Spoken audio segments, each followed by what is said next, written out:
for him to send a message about Donald Trump, where he's just like, guys, I'm wild, but I mean, I don't know this guy. And Donald is crazy. People ask me all the time, they go like, Trevor, come on, you're not being serious. I meet South Africans, they go like, Trevor, come on, man, Donald can't be that crazy, man, eh? Come on, you've got to give him a bit of credit, man, something. Guys, that guy's crazy. Then they'd be like, is he that stupid in real life? Then you're like, yeah. Then he's like, so is he stupid like Malima and them? Then I'm like, no, guys, Julius is smart, don't play those games. I know people get tricked by Julius Malema and Jacob. Those guys are smart. Especially Jacob Zuma. People get fooled by him, you know, because he's got that cute vibe. Always giggling. That guy is a master tactician. Look now, vote of no confidence. Survived again. People are shocked. How did he do it? How did he do it? If you watch Days of Our Lives, he's the Stefano De Miro of this game. Every day he wakes up looking in the mirror going, like sands through the hourglass, so are the days of our lives.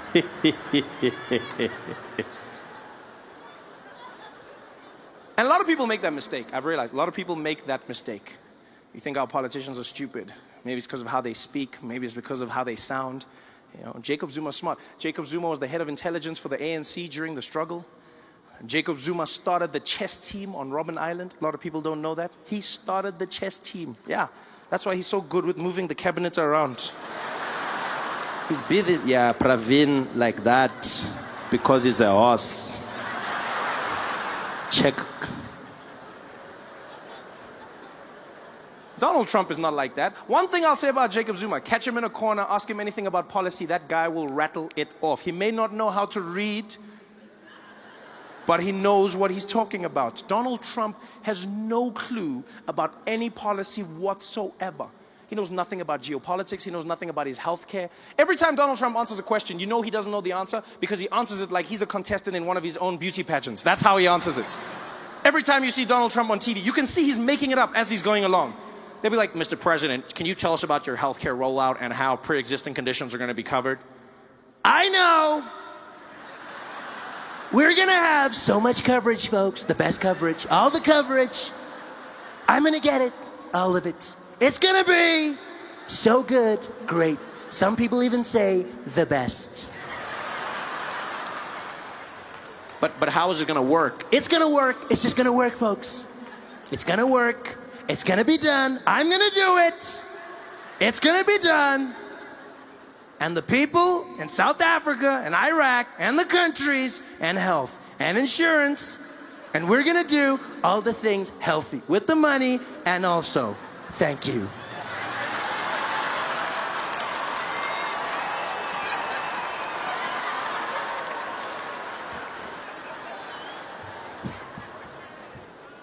Donald Trump is losing his mind, saying the craziest things. We're going to build a wall. And Mexico's gonna pay for it. I love how Mexico's like, we ain't paying for shit, man. We might build your wall, but we ain't paying for it, man. Stupid. Donald Trump's just doing his own thing. Everything seems to be going wrong for him. Now he's getting ready to start a war, launch a nuclear weapon. North Korea, they will know. Fire and fury. Fury and fire. Fast and furious. Tokyo Drift. Like no one's ever seen.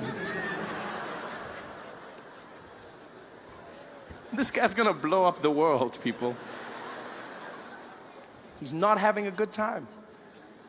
So I correct people all the time. I go, look, man, say what you want about Jacob Zuma. He knows his policy. Yeah, doesn't mean he's getting things right. Doesn't mean he's doing the correct things, but he knows his policy. You can't say they're the same, you know? And say what you want about Jacob Zuma, but he knows how to handle his ladies. Yeah, he doesn't have any problems there. Donald Trump, walking around in public, his wife smacking his hand away. Pa! In public. Do you know how embarrassing that was? Donald Trump was there, trying to hold Melania's hand. She just slapped it away. He tried to grab it and she, pa! And then the second time, I tried to grab it, and she just did like a little thing. And everyone was like, are they okay? Are they fighting? I was like, yeah, of course they're fighting. They're having a horrible time. Completely horrible time. And you don't even need to see the video of the hands to know that they're having a bad time. I've had a theory for a long time that Donald Trump and his wife are not in a happy relationship. And I don't want to start any rumors, but I've noticed this. You know, I've noticed it in their speeches. Every time Donald Trump or Melania speak, it seems like they're throwing shade at each other. They're giving a speech, but they're actually talking trash about the spouse. Every time, all you have to do is listen to the subtext of what they're saying. For instance, Melania Trump came out.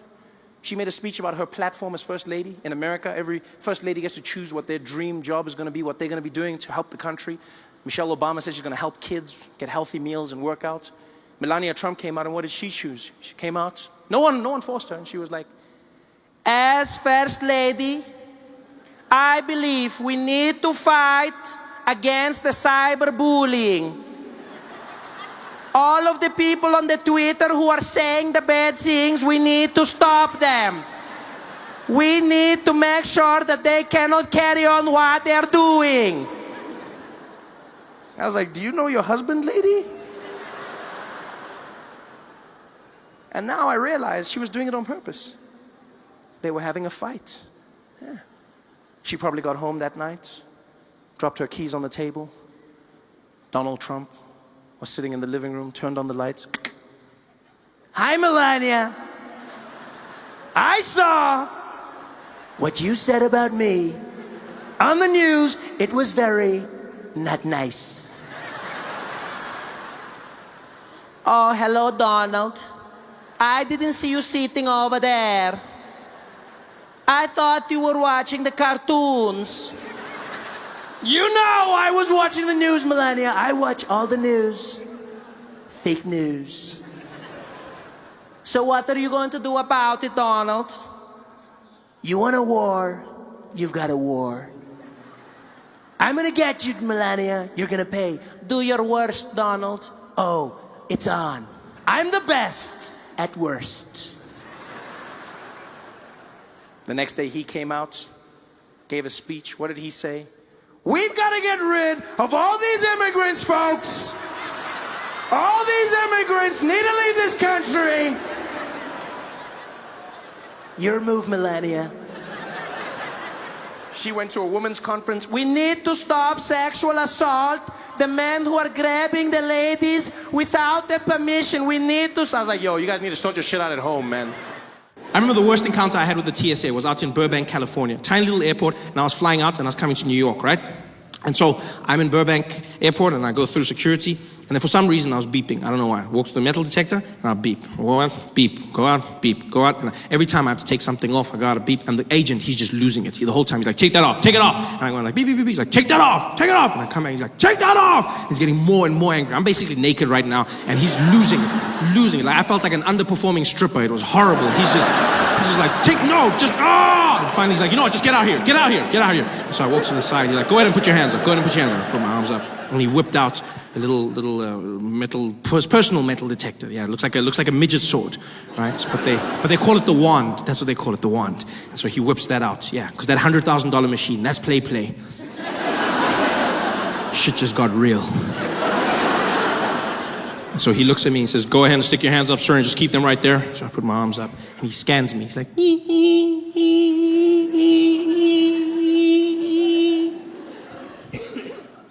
You got any metal objects on you? I'm like, well, then what was that for? If you were gonna ask me anyway, then what was this? The foreplay to my honesty? What is this? Why?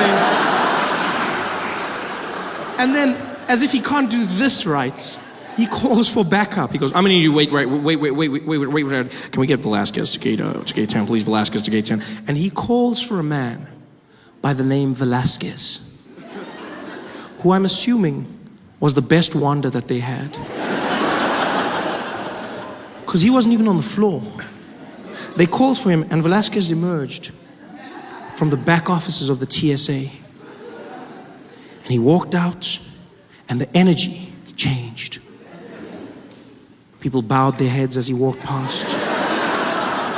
Everyone gave him a little nod. You could see he was special, and he didn't look like it. He didn't look like much. You know, Velasquez was a little Mexican man, very long mustache, big chest, and he was very short, really, really short guy. But he didn't feel short.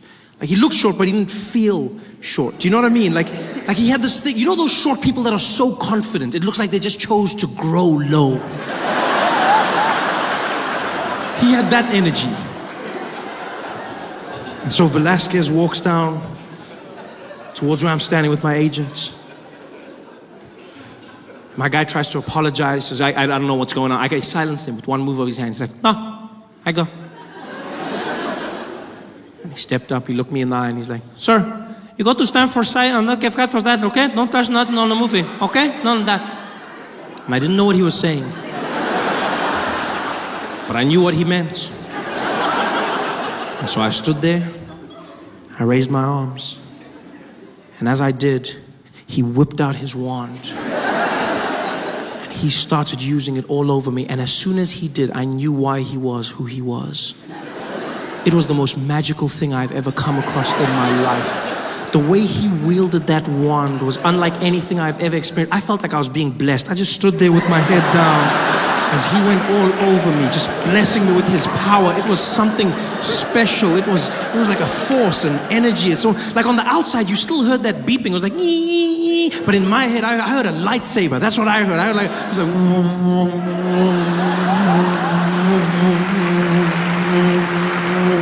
because he was to me, little Mexican Jedi. In fact, that's exactly what he was. He was my Mexican Jedi. Which, by the way, I feel would be a welcome addition to the Star Wars franchise. No, I'm a big fan. I'm a huge fan of Star Wars. I love Star Wars. I was super excited when I found out they'd be making another one. I was losing my mind. I went back, watched all the movies, and I came to realize that there's no Mexican Jedis, not even one. There's no Mexican Jedis. Which is weird. Because when you look at it, technically speaking, Star Wars is a vision of America in a distant future. So, surely it would be safe to say, judging by the current trajectory of Mexican people in America, I'm sure it would be safe to say that by that time, in a galaxy far, far away, there would be at least one. Just one Mexican Jedi. It's not even like it would spoil the story. Who knows, it might open up a whole new avenue. Can you imagine how different that epic scene between Luke and Darth could have been? Them battling it out on the Death Star. The moment of realization.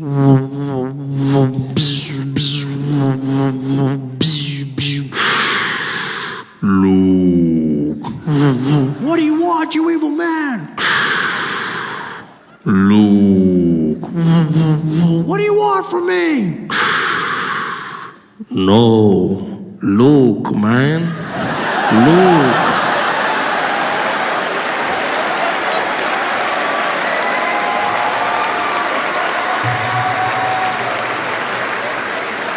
It's your father, man.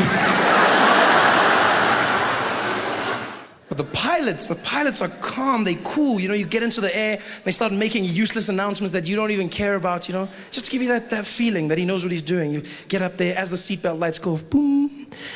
Ladies and gentlemen, as you may have noticed, we've reached our cruising altitude.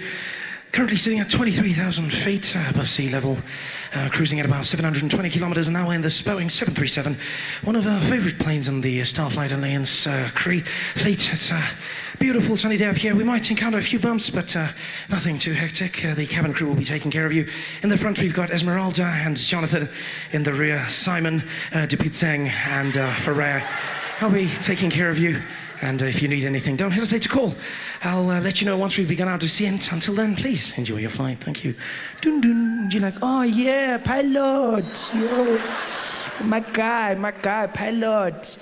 It's cool. I just don't like the fact that they never let you know when something's gone wrong.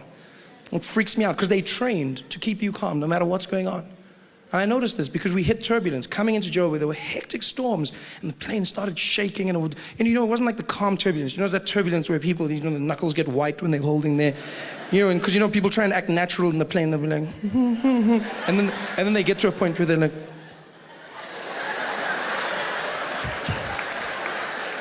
When that point comes, and like everyone is panicking, except the air hostesses. They're amazing. I love how they do it, Like you'll hit the turbulence, be like, things are falling, the bags are hitting the sides of the compartments. People are panicking, and except they just move through naturally. It's freaky. It's almost like the lower half is not connected to the upper body, because they'll just carry on. They'll be like, yes, you guys. Would you guys like some coffee? Yeah, okay. There you go. Be careful, it's hot. Thank you. All right then. Anything for you, sir? Yeah, okay. Okay then. Just pass me a apple juice, all right? Thank you very much. There you go. Would you like some ice? No ice, thank you. You know how they do it. And then the pilot has the nerve to come on in the middle of the biggest storm ever. The plane is shaking, the wings are tilting slightly upwards. You think you're gonna die. And it's like, people are screaming. It's like, ladies and gentlemen, we've encountered some slight turbulence. We'll ask that everyone return to their seats at this point and refrain from using the lavatories. Please note we will be flying at a high altitude to try and alleviate the problem. Also, keep your seatbelts fastened, and no hot drinks will be served at this time for your safety. Thank you very much, and I'll speak to you in a moment once we've gotten out of this bumpy patch. Speak to you in a moment. That moment might never come. He doesn't tell you this. When the nationwide flight lost an engine, the pilot said nothing. It just fell. Quiet. I don't want a pilot like that. I want someone who lets me know. I want to know before I'm going to die. I want to know. I want to say a prayer or two. I want to prepare myself, I want to forgive everyone that I hate in the world. Give me a chance. Give me a chance. But they don't, pilots. No, they don't. I bet people who die in plane crashes don't even know they've died. Must be the worst feeling in the world. There's like a whole bunch of confused people popping into heaven like, poof. I swear these airports change all the time. I never know where to go. I'm like, are we in heaven? Oh, wow, I can't believe we made it, hey? I can't believe, wow, this is amazing. And there's St. Peter at the gates, and he's like, come forward, please, come forward. Come forward. She's like, who you are? I'm St. Peter. How about you? Yeah, I know, many of people are shocked. Just come. I get that all the time. Just come. No, I just thought that, no, don't worry, just come, please. Just wait till you see Jesus. Come.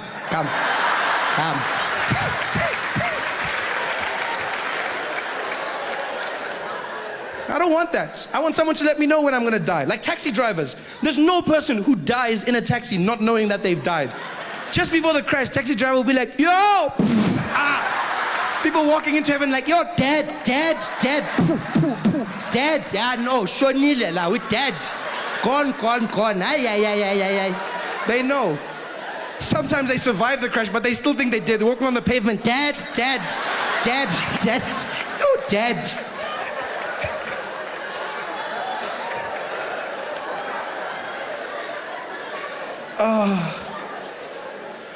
But luckily we did land safely in Johannesburg.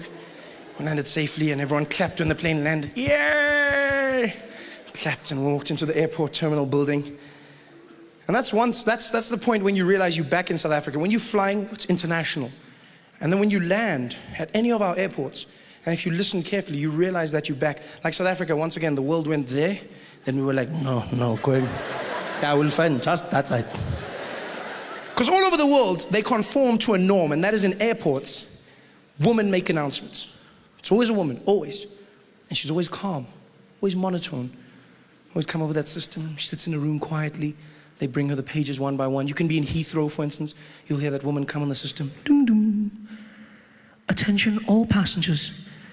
Please note this is an airport announcement. No passengers are permitted to leave any items unattended, as this may be seen as a security risk. Any unattended luggage will be removed by security and destroyed. Thank you. Dun dun. Everywhere in the world, even if you go to like non-English speaking countries, they still conform to that norm. You go to places like China where you wouldn't expect it, You think, I see some of you probably think they'll be like, no, don't even laugh, that's racist, don't even laugh. No, that's racist, you don't even laugh. but they're not. They're calm. It's a woman, still the same. She's just another language. She'll come on the piano and be like, dum dum. 才个是那些，从早考个一学的，跑个一学的，不得其实哎为他个一些，从早考的一次，谢谢你，dum dum. And you know they've conformed. And then you land in South Africa. And you know you've landed. You know that you're back home when you walk into the airport terminal building. You walk in, and I don't even know if they audition the people who do it. No. It's almost like whoever's closest to the mic gets to do it first, you know? Yeah, hands are lap, hands. It's the craziest thing. Luckily, 99% of the time it's a woman, but she'll come on. It's the craziest thing ever. As you walk in, she'll come and be like, dum dum. Attention all passengers. Attention all passengers. Hello, I'm talking to you. Hello. Yeah, all the people is like Kula.com, the plane is delayed. The plane was going on 2, it's going on 3. Yeah, all the people must just take a ticket for that one. Going to have a problem, nah? Just take on that. If a ticket says 2, then it's going to be 3, nah? Then mustn't complain when the plane is not there, because then I need to tell you now. Then you must just phone the people that are coming to pick you up. Must tell them, yo, I need my plane is changed. It's stuck. And then they start speaking to people in the background. They don't even turn off their mic. All the must just tell the people they are. But tell you things, I want the pellet and the cold drink. I need jelly and the cold drink. Yeah, I'm getting over the gas. I need jelly. Yeah, it's chicken. Yeah. I'm funny drumstick. I'm funny pressed. It's drumstick. Yeah, I'm funny drumstick. Okay, yes, I get 7. Okay. All the people is like one time. The gate is changed. It's not D2. It's C15. It's not D2. It's C15. If you can go to D2, oh, you can find nothing. Okay, bye-bye. But I need my chain.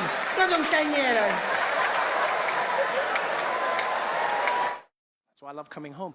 I get to see the stories from a different angle. I get to enjoy it all. I'm so happy to be back. But everything has flipped on its head. 2 years. You know, guys, going away for 2 years is not a long time. And you come back to South Africa and everything has flipped on its head. I went away for 2 years. I come back and white people are on strike. I thought it was a Leon Schuster sketch. In the streets, white people marching, and immediately you're like, these people have no experience. No experience whatsoever. And white people, I'm not trying to minimize your pain in any way, but I'm just gonna say, when watching it on the news, it doesn't have the same gravity of the march of black people and colored people and Indian people in South Africa. Because when people of color in South Africa march, you can see they want service delivery. When white people march, it looks like you're fighting for vitality points.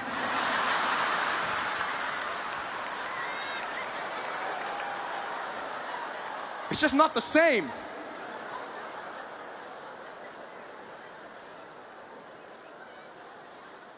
And then I saw white people got offended because they said, we're going to launch a march. Zuma must go. Zuma must fall. We want him gone. And then black people didn't join. And white people like, why don't they join? Why won't they join us? Yo, why won't they join? Because it's racism.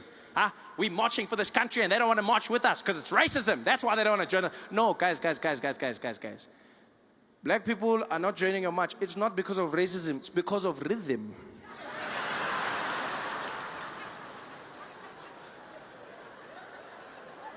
I saw white people protesting and I was like, even if I was on your side, I cannot participate in that.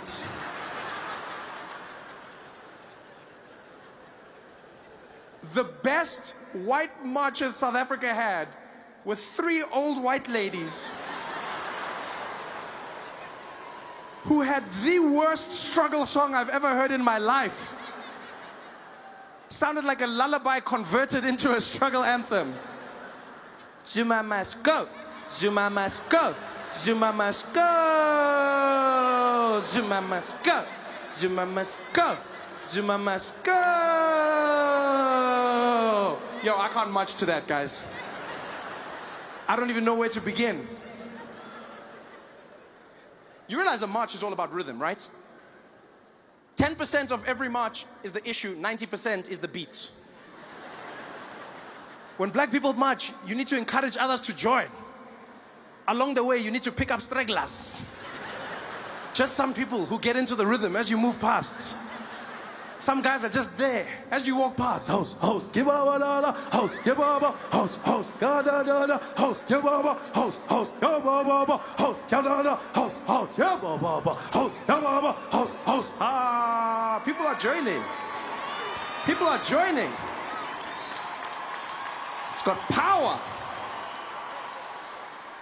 You realize black people are marching from Soweto to Pretoria. You need a march that will move you. Every stride has purpose in it. House, house, house, house, house,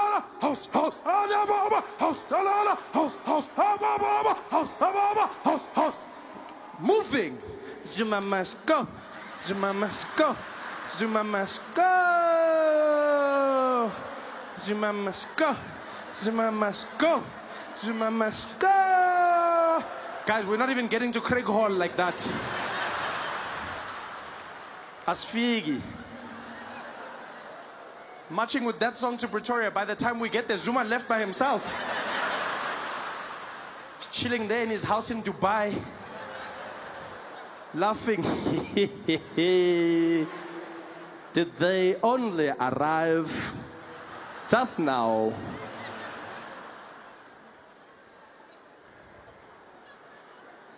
I was watching white people going, but why? Why are you marching? What are you guys doing? Yeah, now you want to do the hard work. Just pay someone like usual. This is when you should be paying. Just get a professional, a specialist. Just be there. Johannes, I have a lot of gripes with this country, and I've noticed that you have impeccable rhythm, and so I'd like to hire your services. I've got you. What's your feeling? I just want them to know that Zuma must go. Okay, got it. Go, go. Zuma. Ho, Yahama, ho, ho. That's what I wanted to do. Hire a specialist, people. Get it done.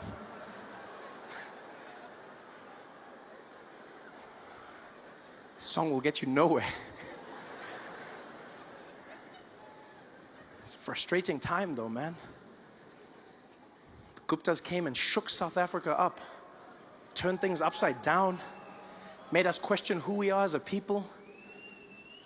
I've been away for 2 years. I came back, and I'll tell you now, the racial tension is palpable. You can feel it. You can feel it. All of a sudden, everyone looking at each other in a different light. You're like, damn, McKinsey did a good job. Because don't get me wrong, South Africa wasn't perfect, but it wasn't like this. You know, 2010 had us in a different feeling. We had a rhythm. We had a plan. And then all of a sudden, it fell apart. Now we're looking at each other with shifty eyes. Separated. The Guptas did a good job. People are angry, and I understand why, you know. But sometimes I think people's anger gets out of hand, you know. Like I saw people fighting because the Guptas had a wedding at Sun City. And at that wedding, they only hired white people to serve them. And people were like, they're racist, they're racist. Okay, maybe they're racist. Or maybe the Guptas are doing what every black person dreams of doing when they get enough money.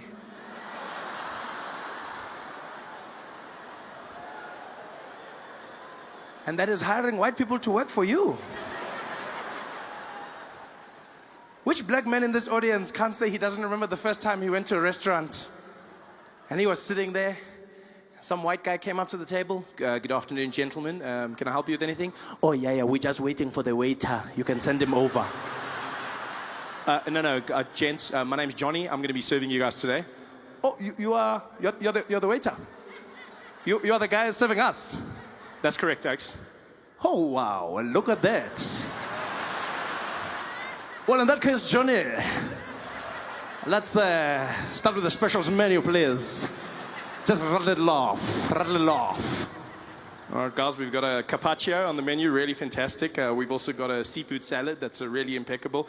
On the dessert side, the chef is doing something different with the creme brulee. And then our special lionfish of the day is going to be a hake, lightly grilled. Okay, thank you very much. Just give us a moment to chat about it and we'll see. See you in a bit, Johnny. All right, thank you very much, guys. Hey, can you believe it? Yeah? Can you believe it? On my beck and call. Watch this. Johnny. Yo, what's going on, guys? Nothing. Carry on. This is power. And it was a Sunday morning. I was in bed, still asleep. It was early in the morning, maybe like 9 or 10 o'clock. And the phone rings. And it's my baby brother using my mom's phone. His name's Isaac. He's 9 years old. So I answer the phone. Like, hello? Hello, Trevor? I say, hey, Isaac, what do you want? How are you? I'm fine, thanks. I'm also fine, thank you. I'm fine, thanks, and how are you, Isaac? I'm fine, thanks, and how are you? I'm fine, thank you. It's a pleasure. Trevor? Are you busy? Yeah, sort of. Why? No, because Mom's been shot. I'm sorry, what? Yeah, Mom's been shot and we're at the hospital. Can you come? Mom's been shot. Okay, what do you mean? Okay, yeah, of course I can come. Okay, which hospital? Tell me that. And he tells me the hospital I dropped off. Okay, can you come? Like, he's too polite for his own good. He's too, like, can you come? Like, what, I'm going to have to shot Mom into my schedule? Just find, coffee at 2 and then PlayStation at 1. Okay, Mom, we'll try. Come on, can I come? Of course I can come. I'm panicking. I jump out of bed. I'm running around. I'm trying to put my clothes on. Some things are backwards. I don't even notice. I don't even care. Grab the car keys, but I'm looking for the car keys. I'm running around there, losing my mind. I jump into the car, into the streets. As soon as I get out the gate, the tears start coming out. You can't even control it. You're just there driving. All of a sudden, it's just...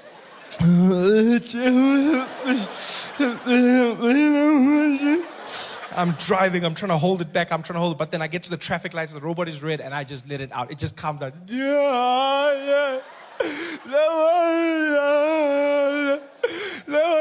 don't watch my window. No. Hey, no, hey, no, no, And there I am, driving to the hospital like a madman. I get there, jump out the car. My brother's standing there, the emergency section. I see him outside. He's just standing like nothing happened, looking around. I go, Isaac, what happened? He's like, Mom's getting shot. She's inside. So I'm like, okay, are you okay? He's like, Mom was shot, not me. No, that's not what I'm saying, you idiot. Whatever, I'm coming back. So I run inside. My mom's in the prep area. All the doctors are standing around her. There's blood everywhere. I'm looking at the doctors. And just by the way, doctors are not as good looking as they are on those TV shows, eh?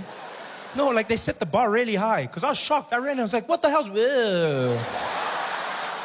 Sorry, that was inappropriate. What's happening here, guys? They're like, sir, you need to leave. I said I was sorry. Come on, this is what's happening. Like, no, sir, you can't be here. Please leave, please. I'm like, whatever, okay. So I go outside. The nurse comes to me. She's like, Mr. Noah? I said, yes. Okay, Mr. Noah, we've got your wife stabilized right now. And I said, my wife? She says, yes, that's Mrs. Noah, right? Yes, that's my mom. Oh, I'm sorry. I thought, why would you think she's... Come on, hold on. You think I would... I mean, she's cool, but I mean, like, have you seen the girls? I should show you the pic... Oh, well, I'll show you the pictures afterwards. What's going on? She's like, okay, Mr. Noah, your mom's just been stabilized, and we're going to have to start thinking about surgery. She's been shot in the head, and she's been shot in the lower buttocks region. This is a very serious thing. I'm like, yes, it is. Okay, so what's happening? Well, we just found out that she doesn't have medical aid. So what? She says, yeah, she doesn't have medical aid. Now, my mom always had medical aid, always. But now, it turns out she canceled it a few years ago. I didn't know this. She canceled it because she never gets sick. You know those people? I just never get sick. I never get sick, Trevor. I never, ever get sick. I don't know why I have this. I never get sick. Yes, but you didn't think of bullets.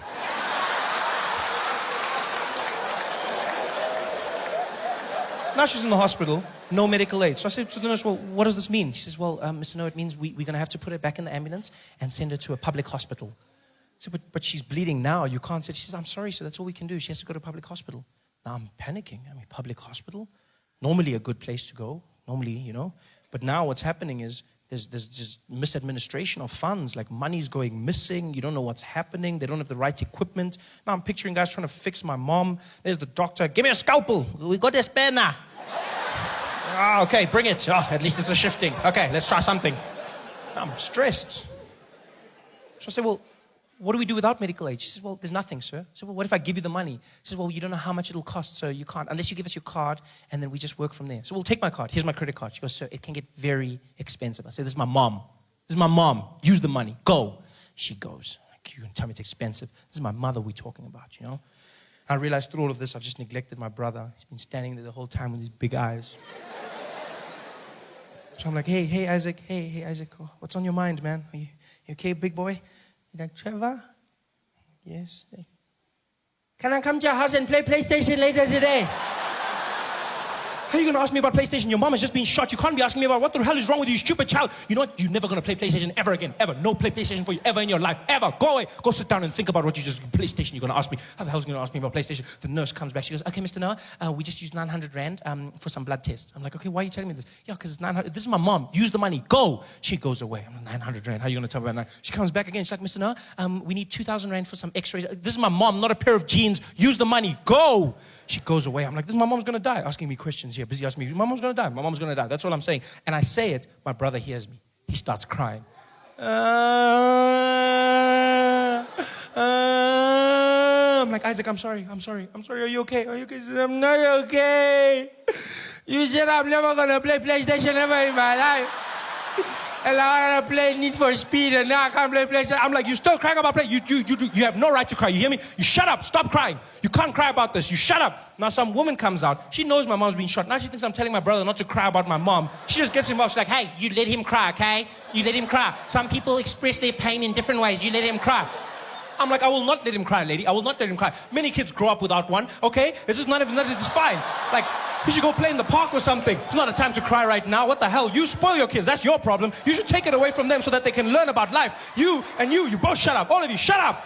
I'm telling them this. The nurse comes back. She goes, Mr. Noah, we're ready for surgery. I'm like, so do the surgery. She says, yeah, but sir, this could get very expensive. ICU and surgery is very expensive. I'm like, lady, what is expensive? This is my mother. She says, so well, anyway, from like 20,000 Rand. This is my mom, all the way to like 500,000 Rand.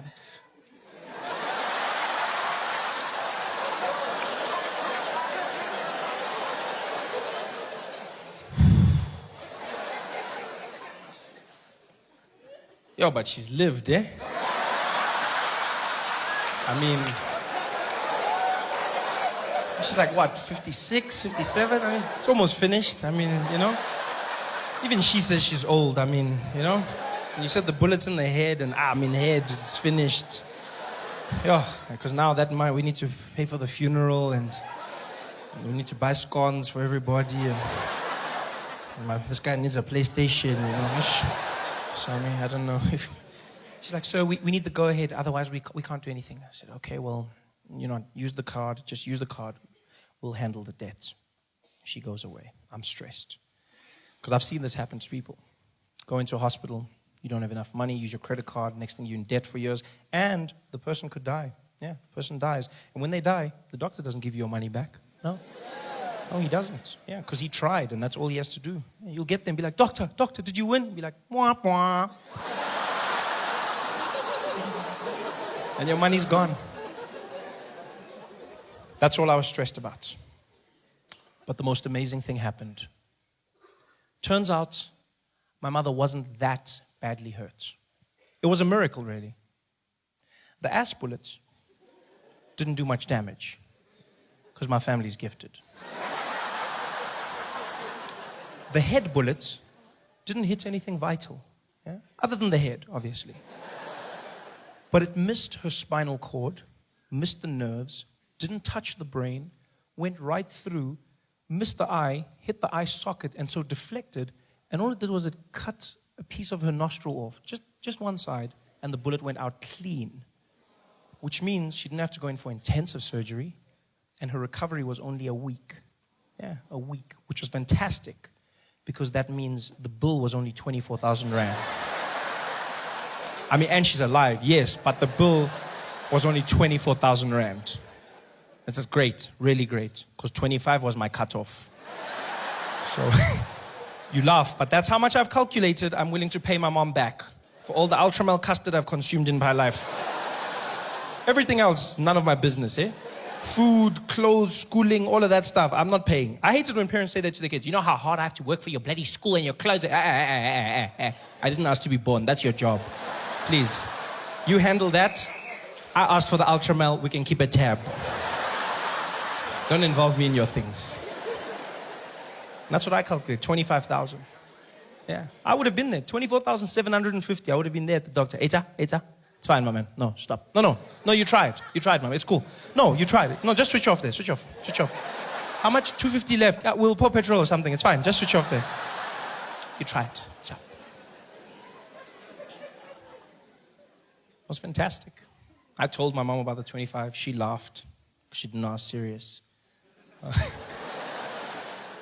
And to show you what a crazy family we have, my mom's in the recovery ward. She's got those tubes in her and everything, and the IV, and my brother's in the corner bored out of his mind, and my grandmother's in the other corner reading the Bible, and I'm holding my mom's hand and I'm crying. Still crying. This is a week later, I'm still crying. I've been crying the whole week, but I've also been using this time to cry for other things in my life. No, because as a man, you need to know when to cry. You loop it all together and you just cry at one time. It's like we cry in bulk. You got to understand. You cry. You don't just cry one. Cry in bulk. Yeah. So I'm crying for everything. And my mom looks at me and she goes, shh, Trevor, shh, don't cry, baby. I said, no, Mom, I'm going to cry. You were shot in the head. And she says, no. Look on the bright side. I said, what bright side? She says, no, at least now because of my nose, you're officially the best looking person in the family. I was like, oh, by default. That was probably the worst time ever. Is flying into America as an African during the Ebola crisis. It was the craziest thing I've ever seen in an airport. You'd walk in, there'd be tension, they'd usher everybody into a special quarantine area, ask you questions that they don't normally ask. The number one question they always ask was, sir, have you been in contact with Ebola? They'd always ask, sir, have you been in contact with Ebola? I love the sincerity of the question. Like there was a chance my answer could be yes. And next stop, Disney World. Like what kind of person do you think I am that I'd still be embarking on a journey, having knowingly been in contact with the most deadly disease on the planet? Like who do you think I am that I'd be there like, I don't care. Booking.com has a zero refund policy. I'm going to Disney World, even if it kills me, Mickey Mouse, and everybody else, I'm going. Have you been in contact with Ebola? And they always said it like Ebola was like a distant relative. I love the phrasing. Have you been in contact with Ebola? Yeah, I spoke to him last week. He's doing well, eh? Thank you very much for asking. Ebola made flying a nightmare. One of the worst flights. I was coming from Johannesburg, South Africa, going to San Francisco. Flew, and then because of the distance of the flight, you have to stop over in Washington, and they change over your flight, so you go into another plane, and then that plane takes you to San Francisco.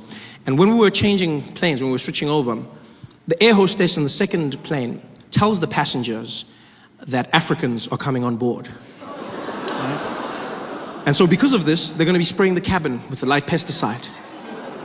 No, I understand. Like when people are afraid, they do stupid things. I get it. What I didn't understand was why she told them this as we were boarding the plane. Have the decency to speak behind our backs. Because we were walking onto the aircraft, and she takes her little microphone, she goes, ladies and gentlemen, please note we have some passengers joining us in a South African flight. They're coming from Africa. If everybody could please stay in their seats as these passengers find their place. We're going to be spraying the cabin with a light pesticide due to the Ebola crisis. And feel free to cover your nose, eyes, ears, and mouth. The pesticide shouldn't be harmful, but it may be. So if everybody would just cover up, and we'll be coming down shortly as everybody takes their place. Thank you very much. She says this as we board the plane. This is our introduction. Ebola crisis. And we're there like, hello. Do you know how hard it is to find a seat in a plane with people that think you're bringing them death? Do you know how hard it is? Like you're sitting there and everyone you go, it almost felt like that scene from Forrest Gump. Like as I'm walking down the plane, people are like, you can't sit here. No space. You're just walking down trying to find your Jenny. Finally, everyone's seated. We take off. Plane heads out to San Francisco. And it was by far the most tense flight I have ever been on. I coughed once. The plane shook. It wasn't even a bad cough. It was just like a little tickle. I was just like, the guy opposite me was like, Ebola! Ebola! I was like, yo, dude, calm down, man. Calm down. It's just AIDS. You're safe, buddy. Calm down. It's okay. Everyone was so stressed. The plane was tense. No one wanted food nor snacks. We finally land at the airport. The The plane is taxiing to the gate, and everyone was waiting for that seatbelt sign to go off. Everyone was just, like, it was more than normal. Because already, I never understand why people are in a hurry on a plane to get out of their seat. Like, because you can't go anywhere. Whenever a plane lands, everyone's just like, come on, come on, come on. You can't go, you're gonna go there. That's where you literally go there. It's like, come on, boom, yeah. You can't, I don't understand why people are in a hurry to go. You know who's even worse? The people at the window. You have no right to be in a hurry. You're sitting there like, come on, boom, yeah. Oh, that's good, yeah. Yeah, pass me my luggage. Pass it to me now, right now, yeah. I'm glad I didn't sit down for 2 more minutes. This is much more comfortable. Just stay in your seat, just wait. Ebola made it worse, 100 times worse. You know, because now everyone wants to get out of the plane, coughing, sneezing, you can feel the tension. And as we're about to leave, the air hostess comes back on the PA and she goes, ladies and gentlemen, back in your seats, please. Everybody back in your seats. Unfortunately, right now, we have a health and safety official that needs to come on board just to make sure that everything is A-okay due to Ebola. We're just going to make sure that everything is fine. So please stay in your seats, ladies and gentlemen. Again, apologies for the delay. She says this, and then this man comes on, a health and safety official, right? And he has with him a list of all the African passengers and a thermometer, right? A digital laser thermometer. And he comes on, and his job is to scan all the African passengers and get their temperature. And I think the way it works is like, if you're very hot, then you've got Ebola, right? So he's got the list. And he walks around, scans the passengers, and gets the thing, walks down, ticks their names off the list, gets the temperature, gets the names, temperature, names. Finally gets to where I'm seated. And does the weirdest thing. He scans a passenger opposite me, moves to my aisle, looks at me, looks at my name, looks back at me, and then he just shrugs and walks away. Nah.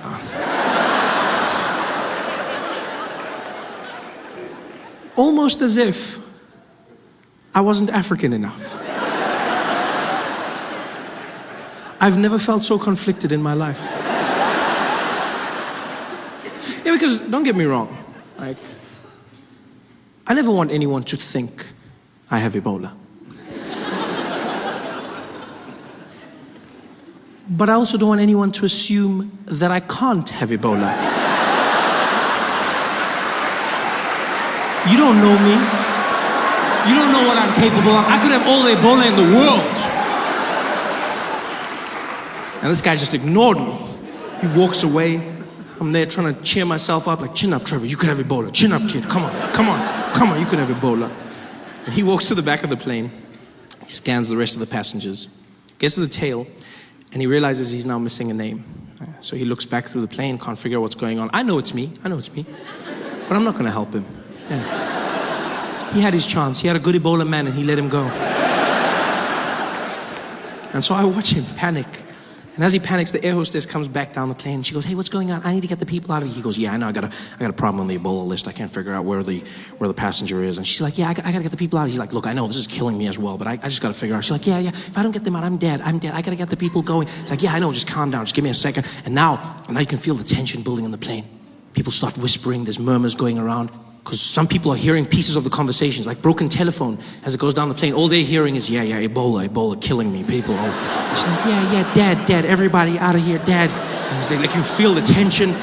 People start looking at each other. The guy opposite me didn't even hide it. He was like, it's you, Ebola, it's you. I was like, dude, I do not have Ebola. Stop saying that. Stop saying. He's like, it's you, damn it, it's you. I'm busy coughing. I was like, if you don't shut up, I'll cough on you. I'll cough on you now. He's like, what? I was like, I'll cough on He's like, what? I'll kill you. I was like, I'll kill you first. He's like, everyone in the place starts losing. The people are going crazy. Everyone is stressed. People want to leave. In the middle of the chaos, in the midst of all of this, I'll never forget a Middle Eastern man, maybe 4 rows behind me, dressed in very traditional garb. He stands up and he sticks his head into the conversation being had between the air hostess and the safety official. And he goes, excuse me, pardon me. Sorry to interrupt. I couldn't help noticing what you are talking. I just want to say, maybe you want to check. I noticed that gentleman over there was coughing a little bit. The man, he never write anything for him. I thought he was wearing a hood. Something about him, I don't know, something. Just made me a little bit uncomfortable. I thought maybe you want to check. There is, you know what they say, say something, yeah. I just, maybe you check there. I did go to Zambia though. Fantastic place, Zambia. Went there, visited the place, had a good time. While I was there, I had a chaperone who really made my trip. His name was Ali Nani, a sweet guy. And his job was to get me accustomed to the Zambian culture, you know. And every day he would give me a new piece of information, some more interesting than others. Like one day he looks at me and he goes, Trevor, you know Zambia is a very, very conservative nation, huh? I said, oh, okay, Ali. He says, yeah. So please, stay away from profanity. I said, oh, okay, I can do that, you know. And I assumed he meant swearing, right? But I didn't say anything because I wasn't sure if he meant a person or swearing. I wasn't like, no, because in Zambia, people have names like profanity. So that's how I laughed when I met Screwdriver, eh? That's the same way I laughed. Yeah, because you see, in South Africa, we have African names you can translate, like happiness, blessing, hope, those kinds of names, right? But then in Zambia, people give their names, like their children, they give their children names of everyday English words, anything. So like table, chair, car, house. Yeah, you see like this, you just have to get used to it. It's very hard, but you have to keep a straight face. Which was difficult because I met a mechanic who had sons named Brake and Clutch. And that was not, especially when Brake was running around causing chaos. And his dad was there like, stop it, brake, stop it, brake, stop it, brake. And I was like, hey, stop it, brake. But you have to get used to it. It's a cultural thing, and so you have to respect it. And the second warning Ali gave me was even stranger. We're driving through Lusaka, the capital. And Ali looks over at me in the car and he goes, Trevor, you know here in Zambia, we are a very God-loving nation, eh? I said, oh, okay, Ali, that's a good thing to know. He says, yes. So while you are here, don't be gay. So what? He says, I know it can be tempting sometimes, but don't do it, huh? Don't be gay. Don't be gay? I've never been warned of this in my life. Don't be gay. Hey, bro, don't be gay. Don't be gay. Don't be gay. Crazy warning to get. But then I found out why Ali was warning me. Turns out in Zambia, being gay is illegal. If you are found to be gay, you will be arrested and sent to prison for more than 30 years. Yeah. Which is a bit of a weird punishment.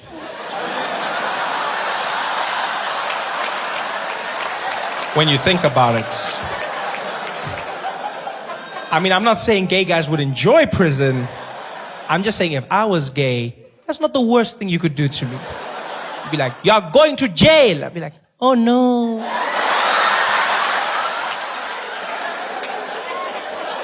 Don't be gay. I couldn't believe this. Gay is a crime in Zambia. Which got me thinking, if gay is a crime, that means the police have to monitor it. They actually have to police gay. Yeah. Which means in their police force, they have a gay division. It's a crime. It's a crime. So that means they've got a murder unit, they've got a robbery unit, they've got a white-collar crimes unit, and then they've got a gay unit. Huh? Yeah, they've got a little G unit in their police force that's responsible for all things gay. That must be the most fun police force to be in the world. You get to go undercover, dress up really nice, get in touch with your flamboyant side, just have a good time. I bet the sergeant's there every morning briefing his detectives. Good morning, detectives. Welcome, everybody. Today we will be launching a sting operation.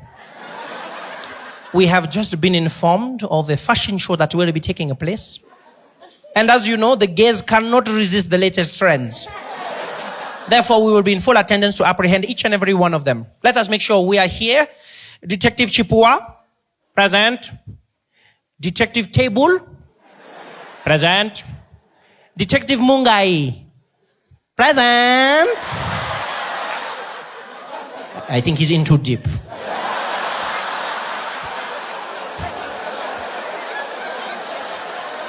How do you police gay?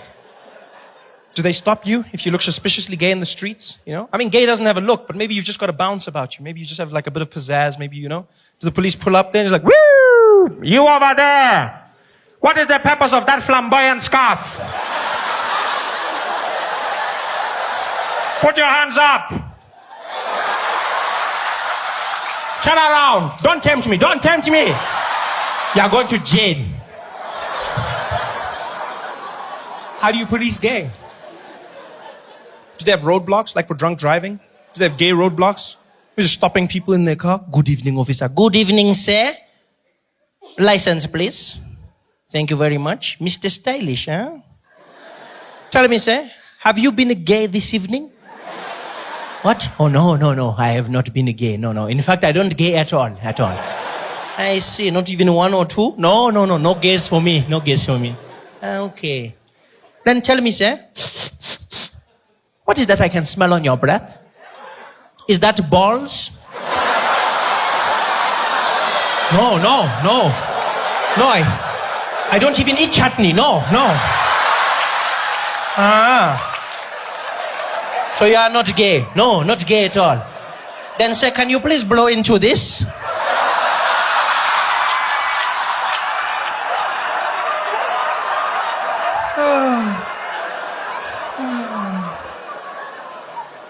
Don't be gay.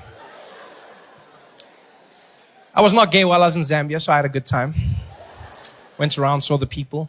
The highlights of my trip came when on my day off, I asked Ali for suggestions. Ali said to me, maybe you should drive around Lusaka, meet some of the people, just have a good time. I said, Ali, I want to do something special. He said, okay, well, in that case, maybe you can go to the mall. And if you are lucky, maybe you can ride the escalators, huh? So what? Yeah, I'm not promising anything. But if you are early, maybe you can go once or twice. So escalators, I know, mind-blowing, huh? I thought he was messing with me. Until I found out people in Zambia go to the mall just to ride the escalators. Seems ridiculous till you understand the backstory. When we were in Zambia, there were only 5 public escalators. 5 in the whole country. The first escalator was built in August. Yeah. Not August 19. No. You guys remember August? August? You guys remember that? They built their first escalators ever. Yeah. And so now it's all the rage. People go to the mall just to ride escalators. Yeah. But now, I don't want you to picture like some dusty village. That's not what Zambia is. It's a beautiful place. They're developing just as we are. They've got roads, they've got airports, they've got beautiful hotels, stunning shopping malls. They've got everything we've got, even faster internet. They just never had escalators. And now they started building them. And because of that, people go there and they just spend a day riding escalators. Dads will go home and fetch their kids. Children, we are going to the mall. To do what, daddy? To do shopping. And to ride the escalators. Yay! We couldn't believe this, so we went to the mall, right? We get to the mall. The mall is empty. Escalators are packed. People are standing in lines, going around, doubling back on themselves. There's old people, young people, even couples. There were couples. Guys that actually picked up women by saying, I'm going to take you to the escalator, girl. Ooh, you're so fancy, eh? Escalators. Some people didn't even know how to ride the escalators. Kids were easy. They just jumped on. Old people would panic. There was one guy who got on the escalator and it was going up. And I guess to compensate for something in his mind, as it went up, he started leaning. He fell down. He was hurt so badly. Oh, it was fantastic to watch. We spent like 3 hours doing this, just watching people riding escalators. And you know what? Our patience paid off. Because in hour 3, the most fantastic thing happened. A school brought a class of children to the mall. And their excursion was just to ride the escalators. It was magic. 30 kids, about 5 years old, cutest things, wearing their little black and white uniforms. And they're standing there together holding hands. And they were so excited, so they're shining, not from excitement, that Vaseline.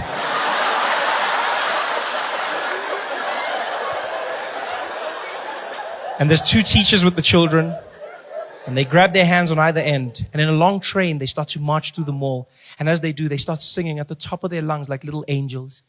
Escalator, escalator, escalator. Oh, escalator, escalator. And it was the sweetest thing ever. People are waving at them, smiling. And these kids see the escalators and they lost their minds. These kids went crazy. They not holding hands. They start screaming and running around. It looked like a zombie movie or something. It's like they're jumping, but then you see the smiles on their faces. It looks like the end of Sarafina. You're like, what the hell's going on here? These kids are screaming and having the time. They're jumping around, doing cartwheels. The teacher can't control them. She's panicking like, hey, get back. 2 by 2, 2 by 2. 2 by 2 was one of the kids. I didn't know. She was like, 2 by 2, next to me, single file. Other kids are still jumping. She can't control them. There was one fat kid. He couldn't jump, so he just shook himself. Escalator.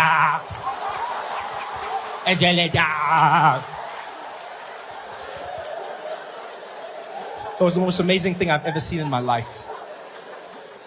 It's like I had gone in a time machine to a time when escalators were new, brand new and popular.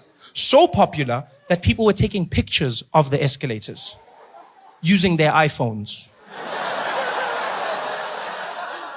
Chipiwa! Technology, eh? Who even thinks of these things, eh? Can you imagine? Hey, we are in the future now, man. Mechanical moving stairs, huh? What are we going to see next? I don't even know. I wonder how it works, eh? Let me just check there. Siri, how does an escalator work? I don't know, eh? Some of you may or may not know, I have a new job. This is great. Thank you very much. Thank you.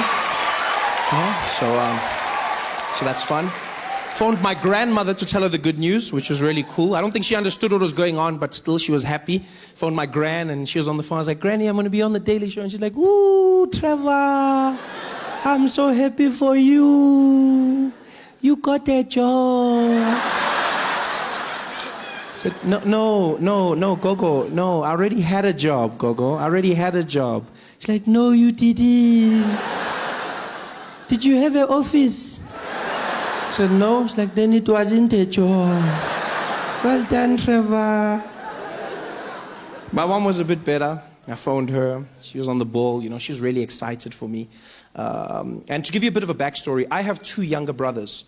Right? I have one brother is 9 years younger than me, and then the youngest is 20 years younger than me. And so the youngest one, who's 11, just became head boy of his school. He's the head prefect at his school, right? Yeah, so then, no, please don't, no, this is my show. You don't clap for him, please. They didn't clap for me at his, please. I work hard for my applause, please, guys. So anyway, so I phoned my mom. I phoned my mom to tell her my good news. And I'm on the phone with her, and I'm like, Mom, this is happening. She's like, oh, baby, I'm so happy for you. Oh, this is so wonderful. Oh, I'm so happy. This is so great. Oh, and did you hear what happened with your brother? He became head boy at his school. Oh, I'm so happy. Both my boys are doing big things. And I was like, yeah. Some things are bigger than others. She's like, no, baby, it's all the same to me. It's all the same. I was like, you say that, but I mean, you know. If you had to choose. She's like, okay, fine, I'll be honest. You were never a prefect, so... Damn it! That's when I wish I had a physical phone.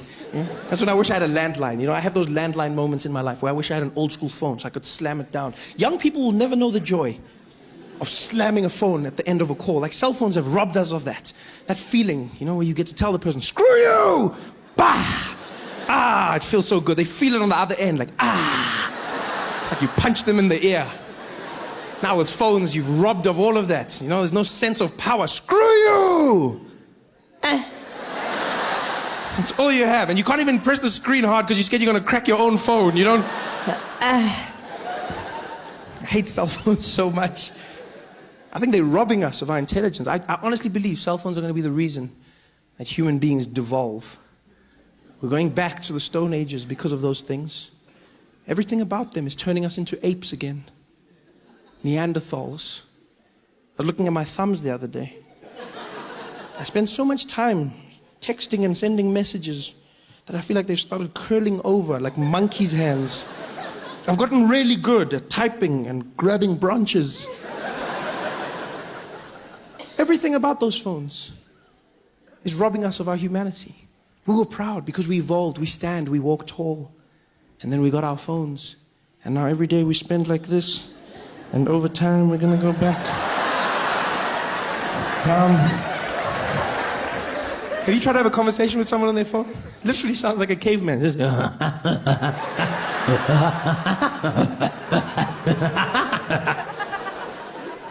We've lost it. We don't know how to communicate anymore. Now we use those emojis for everything. Emoji, emoji, emoji, emoji. No one even uses words. Send a paragraph to your friend. Had a great day, did this. It was so funny. They reply, "Hey." And did you hear? She died. Ooh. That's it. No words. Emojis are basically the cave drawings of 2015.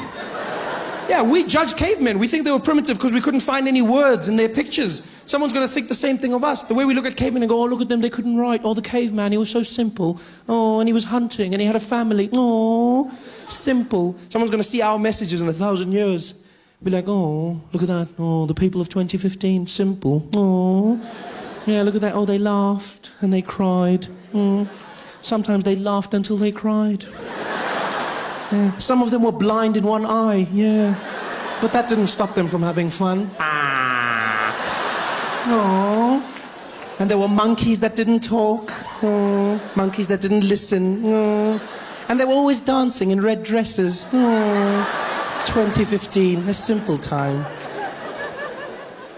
We don't communicate anymore. But our emojis, phones are making us dumb. I fear most for women. You know, the most intelligent of our species. Yeah. And I fear for you.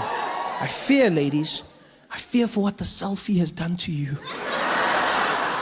Women are obsessed with selfies. The average woman spends 50% of her day thinking about when she can take the next selfie. That's all she's thinking about. Oh, let's take a selfie. Oh, let's take a selfie. Let me take a selfie now. Let's take a selfie. Take a selfie of me taking a selfie of you. Oh, this is great. Selfieception. I love it. Everyone's just in there. Selfie, selfie, selfie, selfie. And you know what's fine? The pictures look great. The pictures look great. Instagram. Oh, like my picture, like my... Yeah, it looks normal. But have you seen what it looks like when someone makes a selfie? It is the creepiest thing you've ever seen in your life. A normal woman sitting by herself, having lunch, doing whatever she's doing. And all of a sudden she'll look at her phone and something in her head goes weird and she transforms into a selfie monster. She literally just be there looking at her phone, going through stuff, and all of a sudden she's like...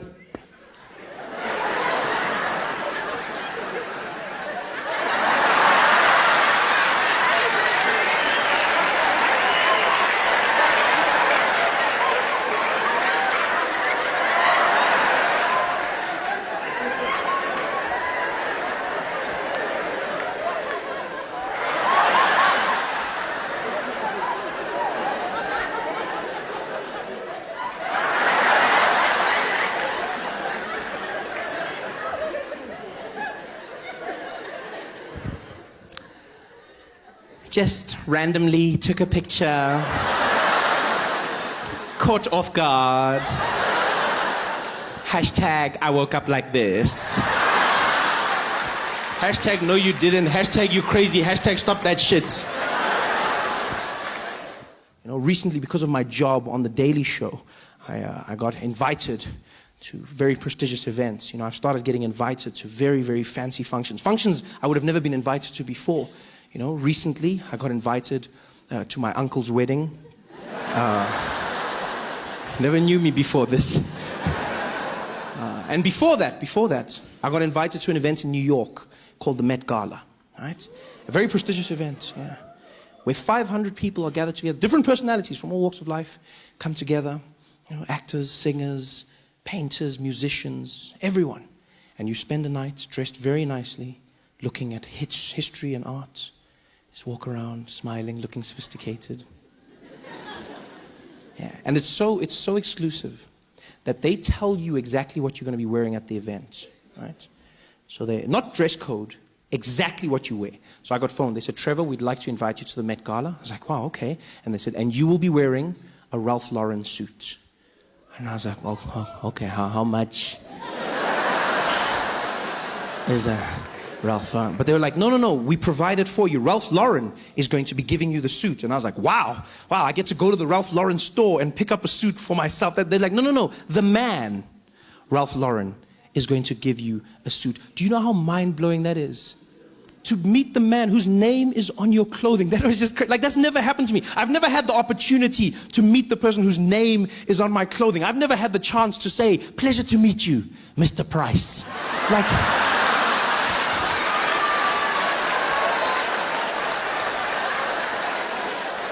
This is a new world for me. Here I am wearing his suit, invited to the Met Gala. And they tell you it's going to be a fun affair, you're going to have a great time. You get there, you eat with some people, you talk, you laugh, you walk the red carpet, which sounds like fun. You know, red carpets sound like fun. Walk down a carpet, people take pictures of you. Yeah, it's a lot more stress than it seems. Because you have to look perfect. I didn't know this. Like, you have to look perfect all the time. So, and they're so strict about it that they have a tent at the beginning of the red carpet that you don't see on TV. And in that tent, they prepare everybody. All the celebrities stand in the tent together, and then they make sure everyone's dress is perfect, everyone's hair, nothing is crumpled up, nothing, you know, and you stand there, and everyone's there together, which is really cool because you see all the celebrities like getting dressed basically, and you know everyone. They don't know you, but you know all of them. So like you're there, you're just looking at people, and people are very nice. You're like, hey, how are you? How are you? It's like, oh, hi, I'm Trevor. Trevor, nice to meet you. It's like, oh, Beyonce. You're like, yeah. Come on. Yeah, I know you from my bedroom wall. I know you. But you can't say that. You can't say, you see, because you got to look cool. You got to look cool. You know, you got to look like you belong. So now you're meeting people that you know, but you got to act like you don't know them, which makes you look like a jackass. Because now I'm there like, Trevor, who? Oh, Beyonce? Beyonce? Did I say it? Beyonce?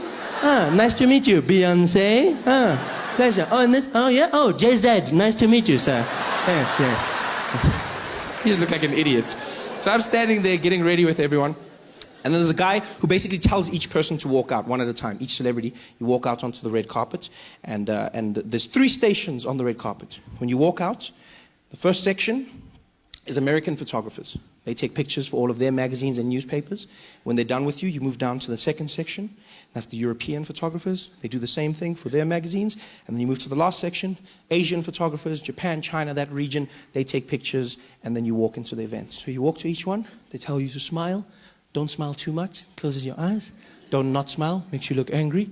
And pose with your body and your head. Pose body and head. Because some people make a mistake and then turn. Don't do that. Turn everything at the same time. Everything. So I'm ready. I'm like, I can do this. You know, so I'm in the tent with all the celebrities, and the guy's calling people out, lets them out one by one, because they don't want 2 people in the same shot. They don't want Beyonce there and then me in the background, like, you know? So the guy's like, okay, we're ready, guys. Look, we're ready. Rihanna, let's get Rihanna out. Rihanna, come on. How are you? Good to see you. Come on through. And so Rihanna walks out, you know. Anne Hathaway. Anne, how are you? Come on, Anne. Good to see you. Go on. Yeah. And then it's my turn. The guy's like, you. Yeah, you. Come on, let's go. Come on. I'm like, me, okay, me.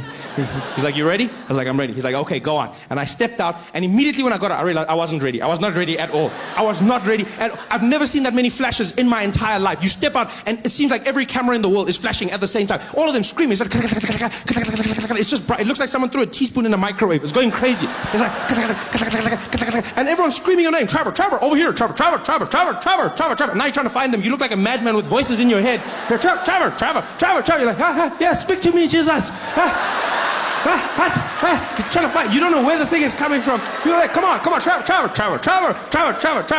And then one guy throws me off in the middle of it. He's like, Trevor, give us a pose. And I'm like, a pose? He's like, yeah, pose. I'm like, nah, I don't know how to pose. I've never thought of posing. No one told me. So now, like, I don't know what posing is. I've never practiced posing. And then the guy's pose. I'm like, I don't know what. What's a pose? He's like, come on, something sexy. I'm like, sexy? I don't even know what's it, because I've never practiced. And when I read magazines, I go straight to the women's section. Like, I don't look at the men. I don't see how they posing. I look at J-Lo and Kim Kardashian. So he's like, sexy. I'm like, sexy. So I just go to what I know. I'm just standing there.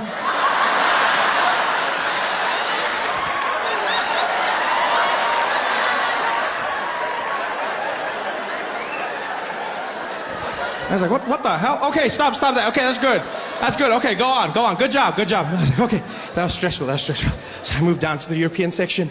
You know, I'm getting there. I'm still stressed. The bright lights have got my eyes going. The next guys are there like, okay, Trevor, are you ready? I'm like, I'm ready. He's like, okay, all right, over here, Trevor. Some guys didn't know my name, though. I could hear that. Because one guy said Trevor, another guy said Trevor, then other guys were just like, Trevor. Yeah, but it's sort of like with a dog. Like, a dog doesn't really know its name. Like, if your dog's name's Spotty and you go, Foggy, it's like, huh? So I did the same thing. So, you know, they were like, never. I'm sure there was one guy who hated me and he was like, never. And I was like, I didn't care. I was in the mix. I was posing. I was sexy. I was doing my thing. I was loving it. And the guy's like, okay, good job. Go on. And I walked down and I went to the Asian section. And I stood there and all the photographers were ready. And then they just looked at me. It was, I don't think you guys, like, It was the weirdest, because it was like flashing, flashing, snapping, flashing, screaming, flashing, snapping, screaming, flashing, snapping, silence. I got there, and they just looked at me. And then they looked at each other, and they looked back at me. They looked at me the way you look at food that's just arrived at your table, but no one has ordered it. That's the way they looked at me. Like they were waiting for the menu, like for the waiter to come and be like, sorry, we didn't order. Did you order? Who ordered? No, we didn't order this. We ordered celebrities. We don't know what that is. No, we don't know. We didn't order. That's how they're looking at. Now I'm standing there. I'm already posing because I've been taught to do. Now I'm there doing nothing's getting them. Even these ones, nothing's working. They're just looking at me. And then, I don't know why, like I panicked because I was embarrassed. I'm not gonna lie, I was embarrassed. No one's taking a picture. No one told me what to do if they don't take a picture. So instead of just walking away, I started making the sounds with my mouth. Just a defense mechanism, I guess. So I panicked, and then in the silence, I was just like, Trevor, Trevor, Trevor, Trevor, Trevor, Trevor, Trevor. And now they're just looking at me like, Trevor, good job. And I was like, wow. The newspapers say that. He's famous, so now people treat you like you're famous. They start saying weird things to you. Strangest things people would say to me. Trevor, well done on everything, eh? Congrats. But, even though you're going to America, don't forget us, all right? Don't you forget us. Like, I don't even know who you are. People would say the weirdest things to me. You know the number one thing people have said to me? Number one thing? It's not good luck. It's, hey, Trevor, good luck over there, but whatever you do, don't forget your accent, all right? Yeah, please, don't pull a Charlize on us, okay? You keep your accent, man. Make us proud. Everyone said that. Trevor, brah. Hey, Trevor Noah. Hey, Masakan. Hey, man, you're making us proud, no? Yeah, man, you're doing big things for us, but brother, can I ask you a favor, no? Don't lose your accent, no? Don't lose your accent. Yeah, when you come back from the States, you mustn't come back talking funny, okay? Please, brother. If you lose your accent, don't come back. Just threaten me? What does that mean, if you lose your accent? How do you lose your accent? People make it sound like you're going to be walking down the street and then just out of the blue you'll be like, huh? My accent! I lost my accent! What the hell is my... Oh. Well, hello? No, that's not my accent! That's my accent! How are you going to lose your accent? I was stressed now. Because I don't want South Africans to think I'm not South African. I don't want them to think I've forgotten something. This is my home. Now I'm stressed coming home. I'm in the plane, flying back to Johannesburg, and the whole time I'm just thinking, don't lose your accent, Trevor. Don't lose your accent. Don't lose your accent. Is that how I say accent? Accent.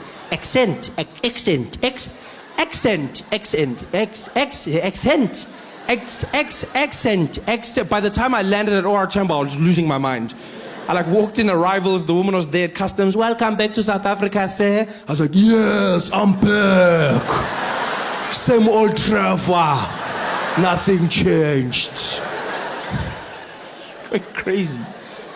Because I love accents. I really do. I love accents. I like learning languages, and so obviously accents are a byproduct of that.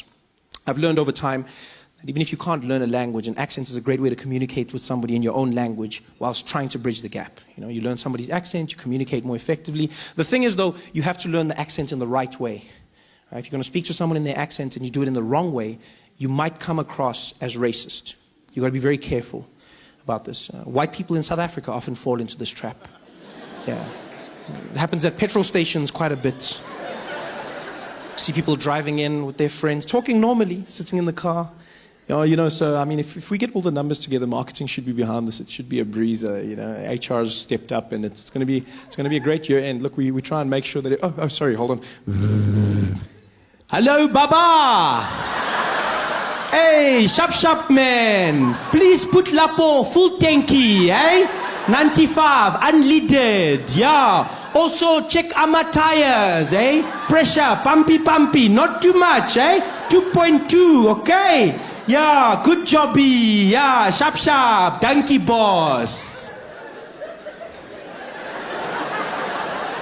Don't do that. He's a grown man. He's been pouring petrol his entire life. He knows what you need. Just talk to him like a normal human being. That's the thing people don't understand. Speak to him like a normal human being. I used to get so angry. Whenever I'd see white people changing their accent when they talk to black people, I get so angry. I was like, are all white people racist? Is that what it is? Oh, racist? And then I learned. Life taught me not to be so quick to judge. Yeah, I learned a valuable lesson. I was driving to Gold Reef City one day, into the backstage area, and the security guard came out to the boom, and he was like, hey, how are you, sir? Is your name on the list? I said, yes, how are you, Baba? My name is Trevor. He's like, okay, Chabal. I said, no, Trevor. He's like, oh, sorry, Chabal. I said, no, Trevor, Shalva. Trevor, Shalva. Trevor, Shaval. Trevor, Shaval. Trevor, Shaval.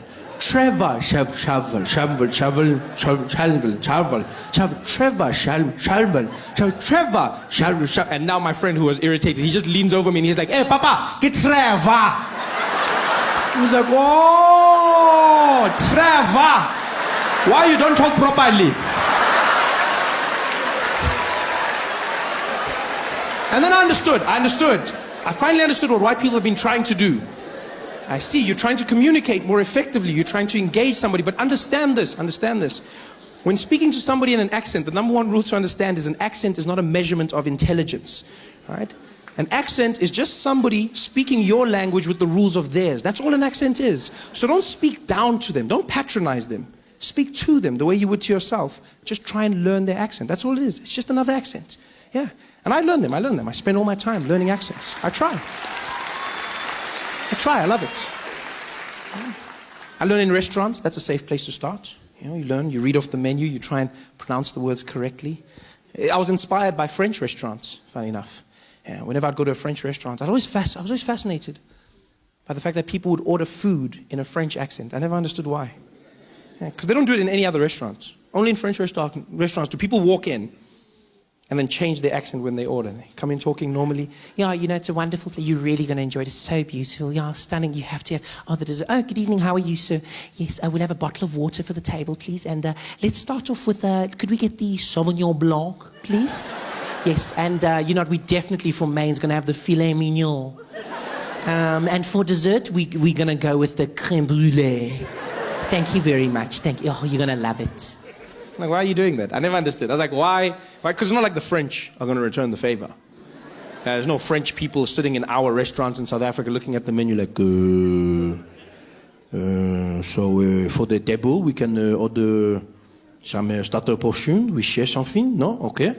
Could we please have one serving of the boerewors?